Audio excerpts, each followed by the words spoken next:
En la historia de la humanidad, el siglo XX de nuestra era, fue el más prolífico, en creación de nuevos inventos y desarrollo tecnológico, que cambiaron la vida de millones de personas. Pero existieron otros inventos, no tan notables, que no fueron tan exitosos ni conocidos en el mundo. Estos son 5 inventos del siglo XX olvidados por la historia. Entre las décadas de 1860 y 1930, el monowheel fue un invento que fue visto como una seria propuesta de transporte urbano, siendo el más conocido la versión de 1920, impulsado por un motor eléctrico. Una de estas versiones fue creada por el inventor italiano Davide Chislagi. Numerosos inventores idearon sus propias versiones, algunas de propulsión humana, usando pedales, y otras de motor eléctrico, o a base de gas.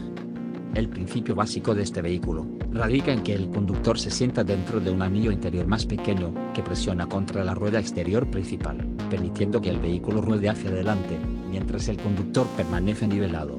El primer modelo de este vehículo se sabe que fue creado por un inventor francés en el año 1869, cuya primitiva versión usaba pedales como una bicicleta. Este invento alcanzó mucha notoriedad al salir en la película de ciencia ficción, Hombres de Negro. La versión más grande de este invento fue conocido como Dynaesfera, que veremos a continuación. La Dynaesfera fue creada en 1932 por el inventor H.J. Purba. El aparato, un extraño monstruo motorizado que se cree que alcanzó velocidades de hasta 25 y 30 millas por hora. El señor Purba creía que este vehículo era la forma de transporte urbano más simplificada posible. Desafortunadamente, su creación nunca fue tan exitosa como esperaba, puesto que no era el vehículo más estable, y no podía transportar más de un pasajero. Este vehículo se mantiene en vertical a través de los mismos principios de un giroscopio. Mientras una fuerza externa genera impulso, como un motor, el vehículo permanecerá en movimiento. Nuestro siguiente invento es la máquina de Charles Taylor. Nacido el 24 de mayo de 1868, es reconocido por la historia como el primer mecánico de aviación, ya que trabajó con los hermanos Wright, creadores del primer aeroplano. Su invención a principios de la década de los 50 fue poco conocido, estaba hecha a base de una sola rueda, fue bautizado por su creador como rig, y se basa en especie de plataforma con el peso ambivalentemente distribuido y con una rueda central, que gira gracias a un motor y hace que el vehículo se mueva. Actualmente, se han creado algunos vehículos basados en este invento. El siguiente invento data de 1955, y fue creado por el ejército estadounidense, para ayudar a los sistemas defensivos en tierra, o las tropas de infantería. El concepto se le ocurrió al pionero en aviación Charles Zimmerman, y se sabe que Adolf Hitler ordenó desarrollar un proyecto similar. Al terminar la Segunda Guerra Mundial, el ejército norteamericano encargó el desarrollo a las compañías Aircraft y de Leitner.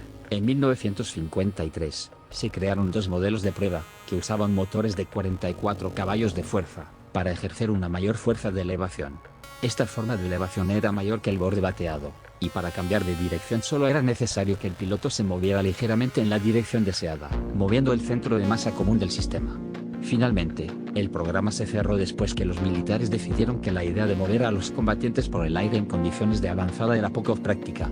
De hecho, tal aerovehículo era un blanco demasiado conveniente para ser derrotado por un rifle habitual. El quinto invento de nuestra lista fue idea de un ingeniero francés llamado Jean Bertin, que durante la década de los 60, descubrió un principio para que su vehículo pudiera volar muy cerca del suelo, comprimiendo el aire para tener una mayor elevación con menor resistencia aerodinámica, y que se le conoce como efecto tierra, un fenómeno que produce una especie de colchón de aire, que puede provocar que el vehículo levita a centímetros del suelo.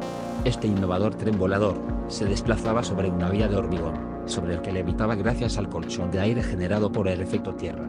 De esta forma, se evitaba cualquier fricción con el suelo, y se lograban velocidades mucho mayores a los estándares de aquella época.